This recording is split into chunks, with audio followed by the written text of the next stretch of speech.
نحمده ونصلي على رسوله الكريم أما بعد فأعوذ بالله السميع العليم من الشيطان الرجيم بسم الله الرحمن الرحيم يا أيها الناس اتقوا ربكم الذي خلقكم من نفس واحدة وخلق منها زوجها وبث منهما رجالا كثيرا ونساء واتقوا الله الذي تساءلون به والأرحام إن الله كان عليكم رقيبا.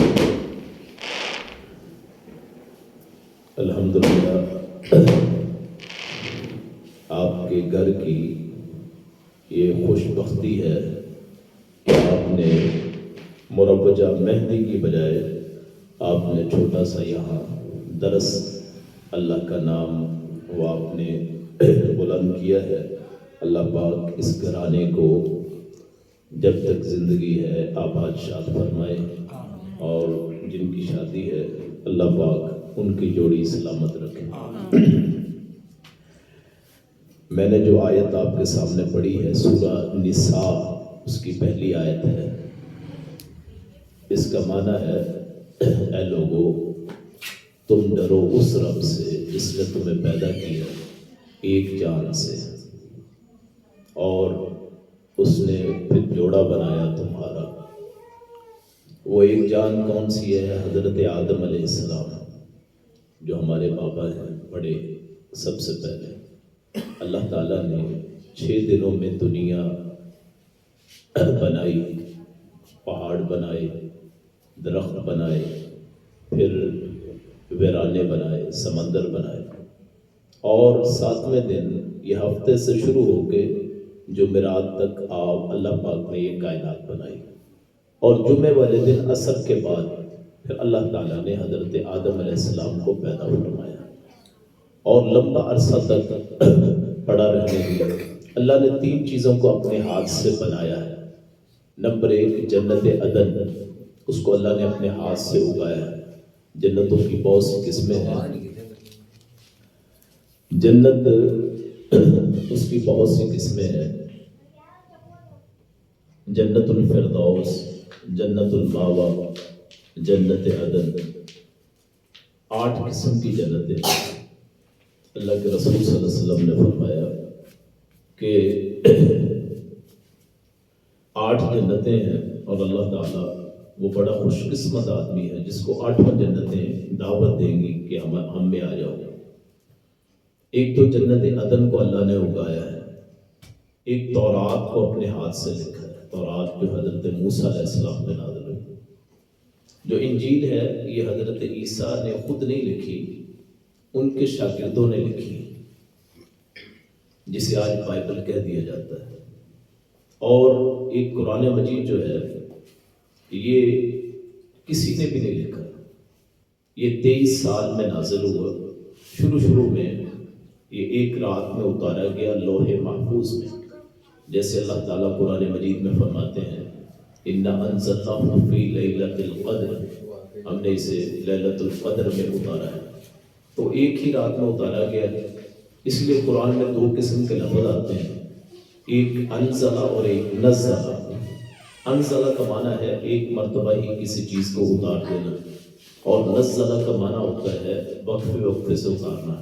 تو انزلہ تو ہو گیا لیلۃ القدر میں، اور نزلہ ہو گیا 23 سال میں نبی کائنات صلی اللہ علیہ وسلم. تو اللہ نے تیسرا حضرت آدم کو اپنے ہاتھ سے بنایا. یعنی ایک جنت عدن، ایک تورات اور ایک حضرت آدم کو پیدا ہوا. تو ہمارے بابا حضرت آدم وہ جمعے والے دن عصر کے بعد پیدا ہوئے. ان کی ولادت ہوئی جنت میں، وہی جنت عدن جہاں اللہ نے جس کو اپنے ہاتھ سے اگایا.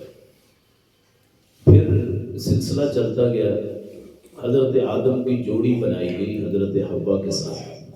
حدیث شریف میں آتا ہے کہ ان کو بائیں پسلی سے پیدا کیا گیا کہ حضرت آدم سوئے ہوئے تھے تو جب اٹھے تو ساتھ حوا کو دیکھا. حوا کا رنگ تھا گندمی، حضرت آدم کا رنگ بھی گندمی. آدم ادم ان سے ہے. ادم جو ہے عربی میں چمڑے کو کہتے ہیں، جس کا رنگ جیسے ہماری گندم ہوتی ہے اس جیسا ہو.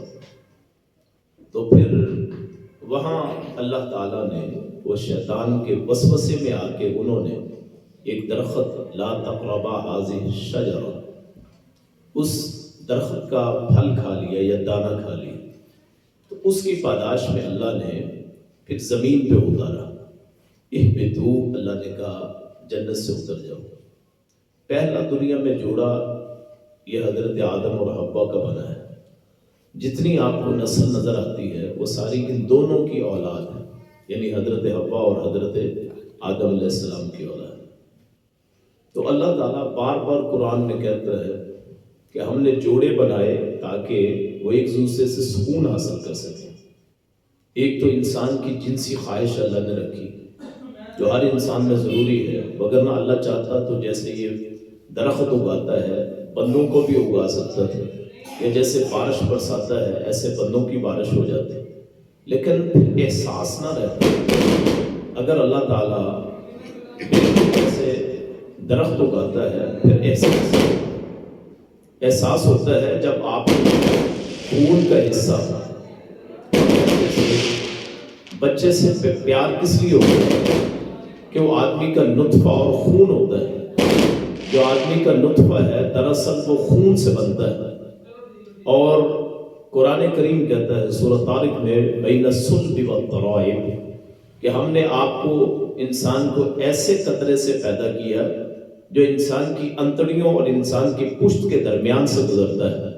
انسان کو پیدا کیا اور اس قطرے سے پیدا کیا جو غلیظ ہے، ناپاک قطرہ. یعنی میری اور آپ کی جو پیدائش ہے وہ اس قطرے سے ہے جو قطرہ پاک نہیں ہے. اگر وہ قطرہ جسم سے نکل آئے تو آپ کو غسل آپ پہ فرض ہوتا ہے. اور اس سے انسان کے اتنا خوبصورت ڈھانچہ اللہ نے پیدا فرمایا. سورۃ تین میں اللہ نے 4 چیزوں کی قسم کھا کے فرمایا کہ ہم نے انسان کو بہترین ڈھانچے میں پیدا فرمایا. والتین، انجیر کی قسم، والزیتون، زیتون کی قسم، وطور سینین، طور سینا کی قسم. طور سینا حضرت موسیٰ کی جہاں اللہ سے ملاقات ہوئی، اور وہذا البلد الامین، اور امن والے شہر مکہ کی قسم. پھر اللہ نے فرمایا لقد خلقنا الانسان فی احسن تقویم، ہم نے انسان کو ایک بہترین ڈھانچے میں پیدا فرمایا. اتنا بہترین کہ آپ تصور نہیں کر سکتے. آپ اپنی اگر قرآن کہتا ہے فی انفسکم، تمہاری جانوں میں بھی اللہ نے آیات نشانیاں رکھی. اگر انسان کا ڈھانچہ دیکھیں آپ تصور نہیں کر سکتے. ناک کے اندر بال، یعنی اتنی باریکی کا کام کہ اگائے گئے باقاعدہ جیسے کسی نے پیوست کر دیا. آنکھوں کی پلکیں آپ دیکھیں تو حیران رہ جائیں. یہ جو آنکھ ہے یہ آپ کا یہ جو اندرونی ڈیلا جسے بولتے ہیں یہ جڑا ہوا نہیں ہے. یہ جیسے فضا میں کوئی چیز ہوتی ہے اسی لیے حرکت کرتی ہے. اور یہ الادمگ ہے، یہ جو پلکیں کوئی چیز آنکھ میں آنے کے لیے آتی ہے تو خود ہی بند ہو جاتے ہیں. یہ اتنا زبردست نظام تو بنانے والی کتنی بڑی ذات ہے. یعنی انسان کی جان میں اللہ نے اتنی پیاری نشانیاں. کان کا تصور کریں ذرا کہ کان کے پردے کتنی خاک اڑتی ہے دنیا جہان میں، کتنی قسم کی گیسیں ہیں، لیکن اللہ نے ایسا الارمنگ سسٹم بنایا ہے کہ اس کی ایک حد ہوتی ہے. اگر اس پہ زیادہ دباؤ آئے تو وہ بسا اوقات ہے. اسی طرح آپ کے اللہ کی ایک اور نعمت ہے لعاب، جسے آپ تھوک کہتے ہیں. تھوک، اگر یہ تھوک نہ ہو، لعاب نہ ہو، آپ کوئی چیز نگل نہیں سکتے. یہ کھانا جو کھاتے ہیں اس لعاب کی وجہ سے آگے گزرتا ہے. پھر دیکھیں اللہ تعالیٰ نے گوشت میں ہڈیوں کو پیوست کر دیا. ناخن، گوشت میں ہڈیاں پیوست، دان بالکل. اگر آپ جبڑا دیکھیں تو وہ گوشت میں پیوست. کتنی عظیم ذات ہے. اور فی انفسکم، تمہاری جانوں میں اللہ تعالیٰ نے نشانیاں بیان فرمائی. اب پاؤں کو دیکھ لیں آپ کہ پاؤں کے اندر اور ہاتھوں کے اندر جو آپ فنگر پرنٹس کہتے ہیں یا پاؤں کے جو اللہ نے پردے، اس سے دراصل پردہ ایک دوسرے سے ملتے ہی نہیں. دنیا میں اربعہ انسان ہیں لیکن یہ واحد چیز ہے، ایک یہ اور ایک بغل. یہ دنیا میں کسی کی نہیں ملے گی. یعنی اللہ وہ کتنی بڑی ذات ہے، وگرنہ کاریگروں کی اکثر چیزیں مل جاتی ہیں. آپ نے یہ مکان بنایا، دیکھا ہوگا ایسے اور بھی مکان ہے، لیکن وہ کتنی عظیم ذات ہے کہ ایک دوسرے کے ساتھ ملنے ہی نہیں دیے. تو یہ اللہ تعالیٰ کے بے شمار احسانات. تو اللہ نے جو جوڑے بنائے اس میں سے اللہ کے بنانے کا مقصد کیا ہے کہ آدمی کو سکون ہو، مرد اور عورت دونوں کو، اور اس کے سلسلے میں، اس تعلق کے سلسلے میں پھر اولاد جو ملتی ہے اس سے بڑی نعمت ہی کوئی نہیں. سارے دن کی تھکاوٹ دور ہو جاتی ہے. اس کی گندگی بھی صاف کرتے ہیں آپ، اس کے ناک کی جو ہے قلادت صاف کرتے ہیں، کانوں میں میل صاف کرتے ہیں، لیکن آپ اپنے علاوہ کسی اور کی نہیں صاف کر. حتیٰ کہ خامد بیوی کی، بیوی خامد کی کراہت آتی ہے، لیکن بچے کے صاف کرتے ہوئے اپنا گندگی صاف ہوتے ہوئے کراہت نہیں آتی. یہ اللہ تعالیٰ نے تعلق کیوں بنایا؟ حالانکہ وہ جو قطرہ ہے جس سے پیدا وہ ناپاک. کبھی اس بات پہ ہمارے اندر خیال آنا چاہیے کہ وہ کون سی قوت ہے جس نے اولاد اور والدین میں محبت پیدا فرمائی. اور اولاد کی محبت تو وہ جانتے ہیں جن کو اللہ نے نہیں دی یا پھر دے کے لے لی ہو. کہ اللہ تعالیٰ نے اولاد کی نعمت نہیں دی، اور اگر دی ہے تو دے کے لے لی ہے. اس سے مجھے پھر کہتا ہے اولاد کا اپنا ہی مزہ ہے، اللہ کے نعمت. اور پیغمبروں تک نے اللہ سے مانگا. جو آیت میں نے پڑھی ہے اس میں تقوی کا تذکرہ ہے. اللہ کہتا ہے کہ تم ڈرو اس ذات سے، اپنے رب سے جس نے تمہیں پیدا فرمایا. نکاح کے موقع پہ 3 آیات پڑھی جاتی ہیں. ایک تو یہ ہے سورہ نساء میں جو میں نے پڑھ دی، ایک سورہ احزاب میں ہے جو پڑھی جاتی ہے، اور ایک آخری پارے میں سورت پڑھی جاتی ہے. یہ 3 آیات اللہ کے رسول پڑھ کرتے تھے، اور ان تینوں میں مشترک بات یہ ہے، اکٹھی بات یہ ہے، اجتماعی بات یہ ہے کہ اتقو، وہاں سیدھا آتا ہے تم ڈرو. اتقو کا معنی کیا ہے؟ بچنا. حضرت عمر رضی اللہ عنہ نے ابی بن کعب رضی اللہ عنہ سے پوچھا کہ تقوی کسے کہتے ہیں؟ قرآن بار بار کہتا ہے اتقو اتقو، تو تقوی کہتے کسے ہیں؟ تو انہوں نے کہا امیر المومنین آپ کبھی جھاڑیوں سے گزرے ہیں؟ انہوں نے کہا ہاں جی، میں بچپن میں بکریاں چرایا کرتا تھا تو میں جھاڑیوں سے گزرتا تھا. انہوں نے کہا پھر آپ کیسے گزرتے تھے؟ انہوں نے کہا میں اپنے جسم لباس سمیٹ کے اکٹھا کر کے گزر کرتا تھا.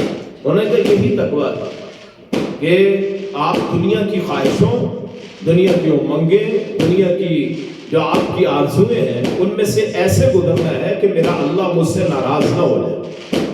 یعنی اللہ تعالیٰ نے جو جنت بنائی ہے وہ جنت کی اللہ نے مین چیز یہ رکھی. حدیث شریف میں آتا ہے اللہ نے جب جنت کو تیار کیا ہے تو اللہ تعالیٰ نے حضرت جبریل کو کہا چکر لگا کے آؤ. تو حضرت جبریل گئے تو واپس آئے، کہتے بڑی خوبصورت ہے، یہاں تو جو دیکھ لے گا اس میں لازمن آئے گا. اللہ نے پھر اس کے ارد گرد وہ چیزیں رکھی جو آدمی کو ناپسند ہیں. مثلا سردی میں وضو کرنا، نیند آئی ہو، اذان کی آواز آ جائے، اٹھ کے جانا کتنا مشکل ہے، اور اپنا کسی کا حق ہو آپ کے پاس ہو، دینے کو دل نہیں چاہتا، کیوں جی؟ تو وہ دینا، عطا کرنا، وہ چیزیں جن کے کرنے پہ آدمی خوش نہیں ہو جاتا. اب حج عمرہ ہے وہ ذاتی پیسوں سے کیا جاتا ہے. کہنے والے کہہ سکتے ہیں کیا فائدہ ہے حج کرنے کا، عمرے کا، لیکن وہ اللہ کی رضا کے لیے کرتے ہیں. اسی طرح آپ زکوٰۃ دیتے ہیں، دیکھنے میں تو وہ روپے کم ہو گئے، یہ وہ چیزیں ہیں جن کے کرنے کو دل نہیں چاہتا. تو انہوں نے کہا جی اللہ نے وہ جب باڑ لگا دی مکروہات کی، ناپسندیدہ چیزوں کی جو آدمی کرنا پسند نہیں کرتا، تو وہ دیکھ کے اللہ نے کہا آپ دیکھ کے آؤ. واپس آئے، انہوں نے آگے کہا جی اے اللہ کریم وہاں تو کوئی بھی نہیں جائے گا، جنت میں کوئی بھی نہیں جائے گا. اللہ نے جب دوزخ بنائی اللہ تعالیٰ نے کہا دیکھ کے آؤ. تو حضرت جبریل آ کے کہنے لگے یا اللہ بڑی خوفناک دوزخ، یہاں کون آئے گا؟ اللہ نے پھر اس کے ارد گرد خواہشات لگا دی، دنیا کی خوبصورتیاں، رعنائیاں لگا دی. وہ جب دیکھ کے آئے تو انہوں نے کہا یا اللہ کریم یہاں تو ہر بندے ہی آئے، دنیا کی خواہشیں، دنیا کی امنگیں، لالچ، دنیا میں بغض، ساری چیزیں. اب جو وہ کرتا ہے وہ دراصل دوزخ کا راستہ پکڑتا ہے. یہ گھر اس لحاظ سے خوش قسمت ہے کہ انہوں نے یہ فیصلہ کیا کہ صبح ہماری شادی ہے تو لوگ طرح طرح کی رسومات کرتے ہیں، فحاشی اور ریانی کے کام ہوتے ہیں، اور کام جس کی ابتدا ہی غلط ہو آپ تصور کر سکتے وہاں پھر حضرت فاطمہ جیسی اولاد تو نہیں پیدا ہوگی، حسن حسین جیسی اولاد تو نہیں پیدا ہوگی. آپ سارے کہتے ہیں مسلمان اتنے حقیر ہیں، مسلمان اتنے ذلیل ہیں، کہاں ہے محمد بن قاسم؟ کہتے ہیں کہ نہیں. خالد بن ولید کیوں نہیں پیدا ہوتا؟ تو جس نکاح کی، جس شادی کی ابتدا وہ گانے باجے کہ اللہ کے رسول نے فرمایا کہ بعثت لمحق المعازف، مجھے موسیقی کے آلات توڑنے مٹانے کے لیے بھیجا گیا.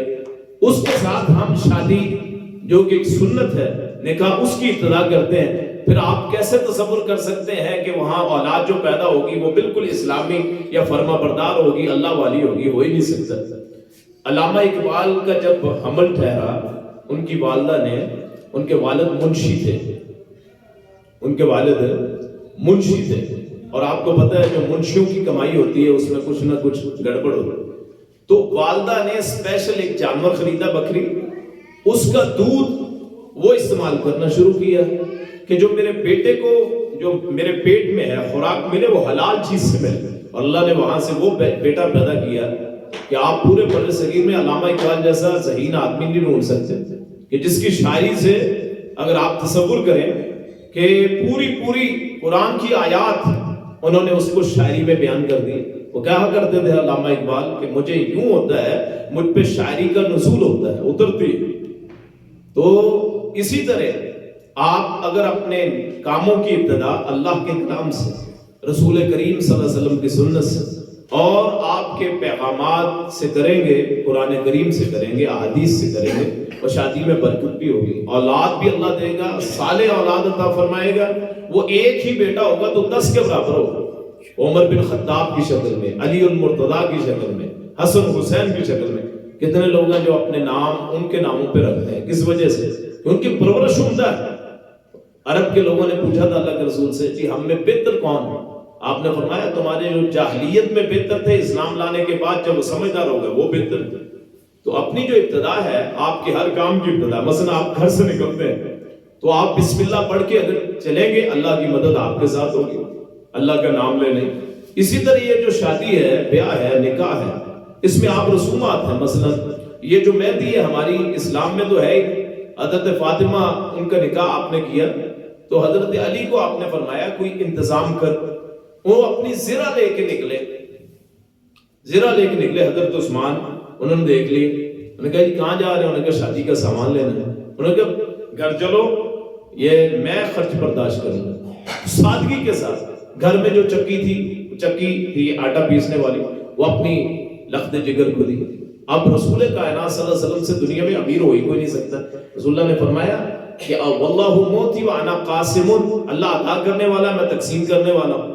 اگر آپ چاہتے ہیں، رسول اللہ نے فرمایا مجھے یہ پیشکش ہوئی تھی کہ میرے لیے مکے اور طائف کو سونے کا بنا دیا جائے، یعنی آپ کے لیے. پھر آپ کی ساری زندگی آپ نے خود 11 شادیاں کی، یہ نبی صلی اللہ علیہ وسلم کے ساتھ خاص ہے 11 شادیاں.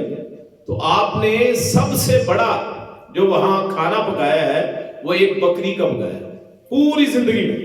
حضرت فاطمہ کی جو برات آئی تھی، برات کیا تھی؟ ساتھ ہی گھر تھا حضرت علی کا، تو وہیں سے خود حضرت علی آئے ہیں، حضرت ابو بکر اور حضرت عمر اس کے گواہ بنے ہیں. بس یہ برات ہے. ہمارے تصور وہ ہندوانہ ہے سارا، یہ نہیں جس کا تصور ہے. شادی ہوگی مہنگی، لاکھوں روپے ہے. اب ایک بری کا جو سوٹ ہے وہ 1 لاکھ تک پہنچ گیا، 70 ہزار کا. اور غریبوں کے کپڑے نہیں پورے ہوتے. یعنی ہم کیسے کہہ سکتے ہیں کہ اس شادی میں برکت ہوگی جس میں اتنی فضول خرچی؟ 1 رات کا آپ نے وہ سوٹ ہے جوڑا ہے، اس پہ آپ لاکھوں روپے لگا دیں. اللہ تعالیٰ کہتا ہے کلوا واشربوا ولا تسرفوا، کھاؤ پیو سب کچھ کرو لیکن اسراف نہ کرو، لیکن فضول خرچی نہ کرو. اور آپ پھر کہتے ہیں نہیں پیسوں میں برکت نہیں ہے. جب آپ ایک سوٹ پہ آپ ہزاروں لاکھوں روپے لگا دیتے ہیں اور بلا وجہ وہ سوٹ خریدیں جو آپ ہر وقت پہن سکتے ہیں. اگر آپ ایسے کریں گے اللہ کو ناراض کریں گے. اللہ تعالیٰ فضول خرچی کرنے والے کو بھی پسند نہیں کرتا، کنجوس کو بھی نہیں پسند کرتا. آپ کی انکم اچھی ہے، آپ اچھا پہنیں، لیکن اس کا یہ مطلب نہیں ہے کہ آپ کے لباس کو دیکھ کے کسی غریب کا دل دکھے. اور اگر آپ جاتے ہیں، آپ بروکن غذائیں کھاتے ہیں، آپ کا حق ہے، اللہ نے آپ کو دیا ہے، آپ اچھا کھا سکتے ہیں، اچھا پی سکتے ہیں، لیکن یہ نہ ہو کہ آپ کی وجہ سے غریب کسی کا دل دکھ جائے اور اللہ ناراض ہو جائے. تو کام کی ابتدا جو ہے وہ اللہ کے نام سے، اللہ کی کلام سے ہو. اللہ اس میں برکت ڈال دیتے ہیں، اللہ تعالیٰ اپنا فضل و کرم فرما دیتے ہیں. فضول خرچی وہ دراصل وہ بیماری ہے جس نے پورے معاشرے کو کھوکھلا کر دیا کہ عام شادی پہ بھی 10-12 لاکھ یہ تو کوئی آج کل مسئلہ ہی نہیں. اور پھر اسپیشل اس لیے کہ لوگ کہیں گے کہ اچھا کھانا نہیں بنایا. حالانکہ جتنی آپ کی اوقات ہے، آپ کی بساط، اس کے مطابق آپ نے چلنا ہے. اپنی چادر دے کے آپ نے پاؤں پھیلانے. آپ لوگوں کی وجہ سے آپ اگر فضول خرچی کریں گے تو آپ اپنا بجٹ خود خراب کریں گے. اللہ کے رسول صلی اللہ علیہ وسلم ان کی جو زندگی سے ہمیں سبق ملتا ہے. اپنی شادی پہ حضرت صفیہ سے شادی ہوئی ہے، یہ خیبر کے حیی بن اخطب سردار تھے بنو قریظہ کے. وہ فتح ہوا علاقہ، تو وہاں ان کی بیٹی سے پھر شادی کی اور اس کا ولیمہ آپ نے کیا کیا تھا بھلا؟ آپ نے کہا جس کے پاس جو چیز ہے لے کے آؤ. کسی کے پاس پنیر تھا، کسی کے پاس روٹیاں تھیں، کسی کے پاس کچھ گوشت تھا، کسی کے پاس کھجوریں تھیں، کسی کے پاس مکھن تھا. آپ نے کہا سارا ایک چادر بچھاؤ، دسترخوان اس پہ رکھوا دیا.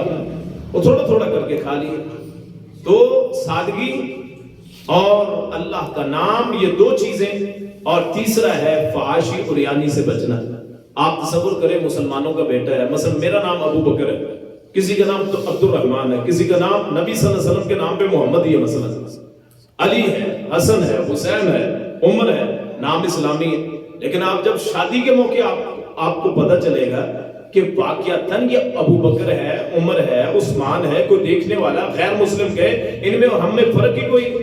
اور مہندی دور دور سے لائی جائے، اس کے لیے اسپیشل انتظام کیے جائے، اور پھر یہ توقع رکھی جائے کہ اللہ ہم پہ رحم کرے، اور اس پہ میوزک، اس پہ ڈانس کیا جائے، مخلوق مجلسیں ہوں، محفلیں ہوں.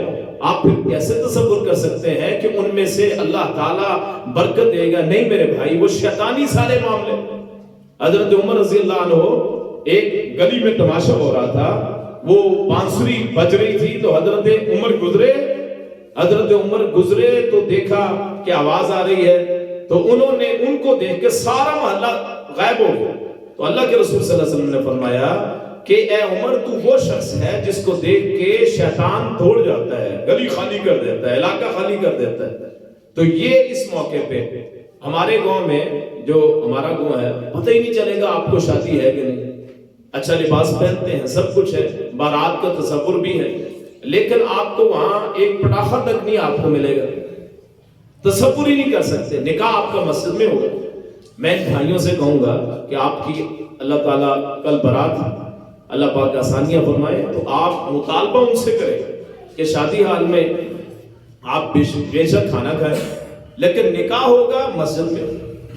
آپ کی جو بیسک بنے گی نکاح کی وہ مسجد ہوگی، اور مسجد اللہ کا گھر ہے. رسول اللہ صلی اللہ علیہ وسلم نے فرمایا کہ اللہ کے نزدیک بری ترین جگہ بازار، اور اچھی، سب سے اچھی چیز اللہ کے نزدیک جگہ جو ہے وہ مسجد، جہاں اللہ کا ذکر ہوتا ہے. وہاں جا کے پہلے 2 نفل پڑھے نکاح سے پہلے، اور پھر وہاں نکاح کا وہ کاروائی عمل میں لائی جائے.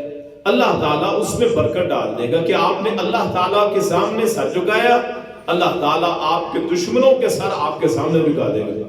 یہ جو نظر لگ جاتی ہے شادیوں کے موقع پہ، نظر لگ جاتی ہے، اس کا بھی سبب یہی ہوتا ہے کہ آپ بے انتہا دکھاوا کرتے ہیں اور لوگوں کی نظروں کو آپ سمجھ ہی نہیں سکتے. تو پھر آپ کہتے ہیں 6 مہینے نہیں گزرے جی نکاح ٹوٹ گیا، شادی ٹوٹ گئی. دراصل وہ لوگوں کی نظریں ہوتی ہیں جو آپ کے نکاح پہ ہوتی ہیں، اور اس نظر کی وجہ سے آپ کے رشتے ٹوٹ جاتے ہیں. اگر آپ اپنے آپ پہ کلام پاک پھونک کے، مثلا اس کے لیے طریقہ ہے کہ دلہا جو ہے اس کے لیے وہ 3 چیزیں کر لے تو انشاءاللہ نظر نہیں لگے گی. وہ درود پاک 3 مرتبہ، جب آپ بارات میں بیٹھنے لگے گاڑی میں، 3 مرتبہ درود پاک ہے، 3 مرتبہ سورہ الفاتحہ ہے، 3 مرتبہ آیت الکرسی ہے. وہ بلکہ جو والدہ ہے، اگر والدہ نہیں ہے بڑی بہن، والد ہے نہیں ہے تو بڑا بھائی، وہ اس پہ پھونکے، اس کو پانی پلائے، اللہ تعالیٰ اس کی برکت سے اس نکاح میں نظر نہیں لگنے دیتے. اور پھر اس کے علاوہ جو رسومات ہیں جو ہم کرتے ہیں مہندی کے نام پہ، پھر لوگ کہتے ہیں جی شادی ہی تو ہوتی ہے، ہم اس پہ خوشی کریں گے. نہیں میرے بھائی، خوشی بالکل اپنی جگہ ہے، لیکن یہ کہاں لکھا ہے کہ آپ غیر اسلامی رسومات کریں. اور پھر وہ گانے اور وہ میوزک چلے کہ جن کے سننے سے اللہ تعالیٰ ناراض ہو جائے. مخلوق مجلس تو ویسے ہی جائز نہیں کہ اللہ کے رسول صلی اللہ علیہ وسلم نے فرمایا عورت اس کا صرف چہرہ اور ہاتھ یہ پردے سے مستثنی ہے، باقی سارا جسم اس کا پردہ ہے. یعنی سارا جسم ڈھانپنا ہے عورت نے. اور ہمارے تو لباس ہی ایسے آ گئے ہیں لگتا ہی نہیں ہے کہ یہ پردہ ہے، پردے والا تو لگتے نہیں ہے. رسول اللہ نے فرمایا قیامت کے دن آریاتن کاسیاتن، لباس پہنا ہوگا لیکن ننگی. فرمایا میں نے دوزخ میں زیادہ تعداد عورتوں کی دیکھی. کس وجہ سے؟ دو چیزیں، یہ ایک تو خاوندوں کی ناشکری کرتی اور دوسرا یہ ہے کہ وہ اپنے اللہ کو بھی ناراض کرتی. رسول اللہ صلی اللہ علیہ وسلم نے فرمایا جو عورت خوشبو لگا کے باہر نکلے، فرمایا وہ عورت کا کردار اچھا نہیں ہے. لفظ بڑی حدیث کے سخت ہے لیکن میں یہاں صرف آپ کے سامنے مناسب لفظ کہ وہ عورت کا کردار اچھا نہیں، حالانکہ صرف خوشبو لگائی. اللہ کے رسول صلی اللہ علیہ وسلم نے خوشبو میں فرق کیا ہے، عورتوں کی خوشبو اور مردوں کی خوشبو. اور رسول اللہ نے فرمایا مردوں کی جو خوشبو ہوتی ہے اس میں بو نہیں ہوتی، صرف اس میں بو ہوتی ہے، خوشبو ہوتی ہے. اور جو عورتوں کی ہوتی ہے اس میں صرف رنگ ہوتا ہے، خوشبو نہیں ہوتی. یعنی زینت کے طریقے بھی اللہ تعالیٰ نے، اللہ کے رسول صلی اللہ علیہ وسلم نے بیان فرمائے. آپ کی جو بیویاں تھیں وہ انتہائی سادگی والی، یعنی آپ کے گھر میں حالات یہ تھے کہ آپ کے گھر میں مہینہ مہینہ آگ نہیں جلتی تھی. ام المومنین عائشہ فرماتی ہیں رضی اللہ عنہا کہ آگ نہیں جلتی تھی. انہوں نے پوچھا پھر وہ عروہ ہیں ان کے زبیر ان کے بھانجے حضرت اسماء بنت ابی بکر کے بیٹے، انہوں نے کہا پھر خالہ جان پھر گزارا کیسے ہوتا تھا؟ انہوں نے کہا کھجور ہوتی تھی یا پانی ہوتا تھا. لیکن اس کے باوجود آپ کے گھر میں کبھی کسی بیوی نے یہ مطالبہ نہیں کیا کہ آج کھانا نہیں پکا. اگر آپ بیٹی کی شادی کر رہے ہیں تو اس کو سمجھا کے بیٹے کہ تیرا گھر ہے، گھر کو آباد کرنا ہے. اسی لیے اس بیوی کو جو آپ کی ہے اس کو قیامت کے دن آپ اگر جنت میں جاتے ہیں وہ آپ کو جو حوریں ملیں گی ان کی سردار ہے، ان کی ملکہ آپ کی بیوی ہوگی جو دنیا میں ہے. اس لیے اس عورت کو، اس بیٹی کو، اس بہن کو جو کس گھر میں بستی ہے اس کے ذہن میں سب سے پہلے یہ ہونا چاہیے کہ یہ میرا ہونے والا جو شوہر ہے میں اس کا نصف ایمان اور مرد کا آدھا ایمان مکمل ہو جاتا ہے. اسی پہ بس نہیں ہے. ہم لوگ ماں کی بڑی قدر کرتے ہیں، آپ نے دیکھا ہوگا ماں کی ہم بہت قدر کرتے ہیں، ماں کے پاؤں دباتے ہیں. لیکن جو آپ کے بچوں کی ماں ہے، مثلا آپ کی جو ماں ہے وہ آپ کی جنت ہے، آپ کے جو بچوں کی جو ماں ہے وہ آپ کا آدھا ایمان بھی ہے اور آپ کے بچوں کی بھی جنت ہے. آپ بیوی کو اہمیت ہی نہیں دیتے، ماں کو اہمیت دیتے ہیں کہ وہ آپ کی ماں ہے. تو آپ کے جو بچے ہیں ان کی ماں جو ہے اس کو اہمیت کیوں نہیں دیتے؟ وہ آپ کے بچوں کی جنت ہے. تو گھر جو ہیں وہ ٹوٹتے اسی وجہ سے ہیں کہ اپنے بچوں کے سامنے بیوی کو ڈانٹنا اور اس کی بے عزتی کرنا. ان کے دلوں میں آتا ہے ماں کا احترام ہی نہیں ہوتا. اور اس کی دو صورتیں ہوتی ہیں، یا وہ باپ سے نفرت کرتے ہیں کہ ہماری والدہ سے بد کلامی کرتا ہے. تو آپ کو اگر وہ باپ اس صورت میں مانیں گے جب آپ کو اس کا کردار، ان کو آپ کا کردار نظر آئے گا. اپنے گھروں میں کبھی فحاشی اور یانی والی چیزیں نہ لا کے دیں. ہمارے تو موبائل لا کے دے دیے، وہ پیکٹ چلتے ہیں اور والد کے ہاتھوں گناہ لکھا جاتا ہے. حدیث شریف میں آتا ہے قیامت کے دن ایک عورت کی وجہ سے 4 افراد ان کا محاسبہ ہوگا عورت کی وجہ سے. اگر خامد ہے اس کا محاسبہ اس وجہ سے کہ بیوی کو کیوں نہیں غلط بات پر روکا. بھائی ہے تو بہن کے محاسبہ، یعنی بہن کی وجہ سے بھائی کا محاسبہ، بیٹی کی وجہ سے باپ کا محاسبہ، اور بیٹی ہے تو وہ والد کا محاسبہ. 4 مردوں کی وہاں حساب لیا جائے گا ایک عورت کی وجہ سے. تو اپنے گھروں کو کوشش کریں جہاں تک ہو سکے. پرانا دور تو نہیں آ سکتا، ذرا ہم میں سے کوئی بھی ایسا نہیں ہے مجھ سمیت کہ جو 3 وقت کا کھانا نہ کھاتا ہو. ناشتہ علیحدہ ہوتا ہے، دوپہر کا کھانا علیحدہ ہوتا ہے، رات کا علیحدہ ہوتا ہے. یہ تو نہیں ہو سکتا. لیکن ہم جتنی سادگی اور جتنا ہم اسوہ حسنہ کے اندر رہ کے کر سکتے ہیں اتنا ہم کر سکتے ہیں. شادی کے موقع پہ اتنی اجازت تو ہے، مرد اپنی جگہ شغل مذاق ہو سکتا ہے، عورتیں اپنی جگہ، لیکن مخلوق مجلس کی اجازت نہیں ہے کہ وہاں مرد بھی ہو عورت بھی ہو. آپ کا بھائی صرف وہی ہے جو آپ کے باپ کا نطفہ ہے، چچا زاد، تایا زاد، اور یہ کزن کا لفظ آ گیا، پتہ نہیں چلتا کیا بلا ہے، چچا زاد، تایا زاد، جو بھی ہو آپ کا وہ بھائی نہیں ہے، آپ کا وہ غیر محرم ہے، اس کے ساتھ جس کے ساتھ آپ کا بھائی آپ کا محرم ہے، آپ کا باپ آپ کا محرم ہے، جس سے آپ کی شادی نہیں ہو سکتی، باقی جتنے افراد ہیں وہ غیر محرم ہے، چاہے جتنا بھی آپ اس کو بھائی کہہ دیں، بھائی وہ ہے جو آپ کی ماں کے بستر پہ پیدا ہوا، جو ایک باپ کے نطفے سے ہے دنیا میں، یہ اسی لیے فساد ہے، یہ فلاں میرا بھائی ہے، وہ کہتا فلاں میری بہن ہے، اس کی وجہ سے خرابی ہوتی ہے۔ اللہ کے رسول صلی اللہ علیہ وسلم نے فرمایا جب بچے 10 سال کے ہو جائیں تو ان کے بستر علیحدہ کر دو، بہن بھائی کیوں نہ ہو، یعنی 10 سال کی عمر ہو گئی تو جو بیٹی ہے اور بیٹا ان کا بستر علیحدہ کر دو۔ اب دیکھنے میں یہ شرم کے مسائل کہ ہم جب بیان کرتے ہیں تو شرم آتی ہے، لیکن اگر علیحدہ بیٹھ کے سوچیں اللہ کے رسول نے عفت اور پاک دامنی کے کیسے اصول وضع کر دیے، اور اسی لیے اسلام میں عفت اور پاک دامنی کی بہت بڑی حیثیت ہے۔ آخر میں جب ایران فتح ہونے لگا تو ایرانیوں نے سوچا انہیں کیسے شکست دیں، انہوں نے کہا ایسے کرتے ہیں، لڑ تو نہیں سکتے ان سے، ہم ایسے کرتے ہیں کہ ان کے آگے نا ننگی عورتیں کھڑی کر دیتے ہیں۔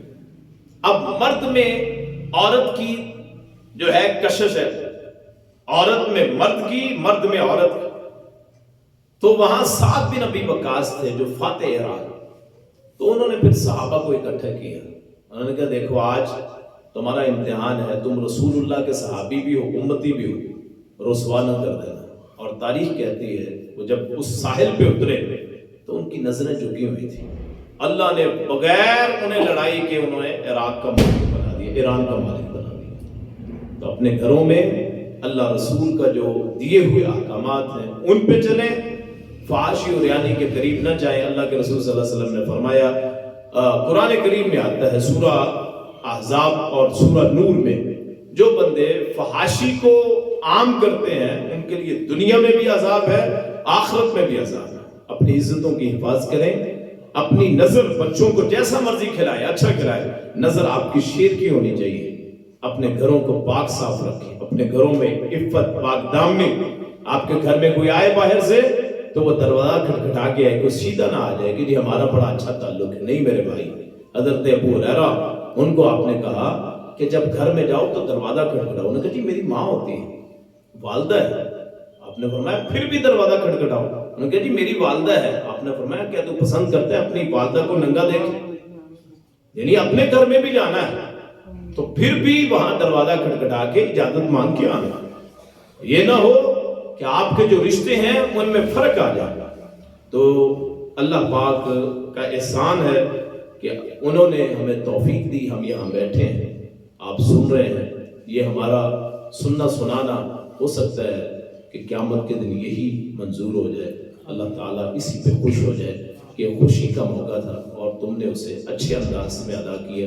تو گزارش کروں گا کہ آپ کا کل نکاح ہے تو وہ نکاح آپ مسجد میں کروائیں، اور پرسوں بیٹی کی ماشاءاللہ ہے، تو اللہ پاک دونوں رشتوں کو اللہ پاک پورے انداز سے ادا کرنے کی توفیق عطا فرمائے، وہ آپ اس مسجد میں ادا کریں، آپ کے نکاح بابرکت ہوں گے، ابتدا اچھی ہوگی، اللہ پاک نیک اولاد انشاءاللہ عطا فرمائے گا۔ دعا کرتے ہیں اللہ پاک اس گھر میں اللہ پاک آسانیاں فرمائے، امن سلامتی عطا فرمائے، کسی چیز کی کمی نہ آنے دے، رزق وافر عطا فرمائے۔ جتنے یہاں بھائی ہیں جو بیمار ہیں، جو جس قسم کا مسئلہ ہے اللہ پاک حل فرمائے۔ بسم اللہ الرحمن الرحیم، الحمد للہ رب العالمین الرحمن الرحیم مالک یوم الدین، ایاک نعبد و ایاک نستعین، اہدنا الصراط المستقیم صراط الذین انعمت علیہم غیر المغضوب علیہم ولا الضالین۔ اللهم صل على محمد وعلى آل محمد كما صليت على إبراهيم وعلى آل إبراهيم إنك حميد مجيد۔ اللهم بارك على محمد وعلى آل محمد كما باركت على إبراهيم وعلى آل إبراهيم إنك حميد مجيد۔ ربنا آتنا في الدنيا حسنة وفي الآخرة حسنة وقنا عذاب النار۔ ربنا هب لنا من أزواجنا وذرياتنا قرة أعين واجعلنا للمتقين إماما۔ یا اللہ جو معاملات تو جانتا ہے ہم نہیں جانتے، یا اللہ سارے معاملات بہتر فرما، یا اللہ جو بیمار ہیں انہیں شفا عطا فرما۔ یا اللہ اس گھر پہ اپنی رحمتوں کی برکھا برسا. یا اللہ جو شادیاں ہونے جا رہی ہیں اللہ تعالیٰ ان میں برکت عطا فرما. اللہ نیک صالح اولاد عطا فرما. یا اللہ جو اس گھر میں کمیاں ہیں اللہ پاک ان کو دور فرما دے. یا اللہ جو اس گھر کے بیمار ہیں, جو بھی باہر سے جو بھائی آئے ہیں جو بیٹھے ہیں ان میں سے جو بیمار ہیں اللہ شفا عطا فرمائے. اللہ اپنی رحمت عطا فرمائے. اللہ اپنا سکون عطا فرمائے. اللہ اپنا فضل و کرم فرمائے. اگر کوئی قرض کسی نے دینا ہے تو اللہ پاک اس کے لیے آسانیاں فرمائے. اللہ پاک نیکی کرنے کی توفیق عطا فرمائے. اللہ پاک نمازی بنائے, تہجد گزار بنائے. اللہ اپنے دین کا پابند بنائے. اللہ اپنے دین کے متحد زندگی گزارنے کی توفیق عطا فرمائے. اللہ پاک شر سے محفوظ فرمائے, بری نظر سے محفوظ فرمائے, جادو ٹونے سے اللہ تعالیٰ محفوظ فرمائے, آسانیاں فرمائے, رحمت نازل فرمائے, اپنا ذکر کرنے کی توفیق عطا فرمائے. اللہ پاک جو بھی دلوں میں امنگیں ہیں جائز خواہشات اللہ عطا فرمائے. جن کی اولاد نہیں ہے اللہ اولاد عطا فرمائے. جن کے معاملات, جن کی بیٹیاں ہیں اللہ بیٹے عطا فرمائے. جن کے بیٹے ہیں بیٹے عطا فرمائے. صحت مند اللہ اولاد عطا فرمائے. اللہ بچوں کی لمبی زندگی عطا فرمائے. اور جو بھائی بیٹھے ہیں تا دیر ہمیں اسی طرح ہنسی خوشی رہنے کی توفیق عطا فرمائے. ربنا تقبل منا انك انت السميع العليم وتب علينا انك انت التواب الرحيم. صلى الله تعالى على خير خلقه محمد وآله وصحبه اجمعين برحمتك يا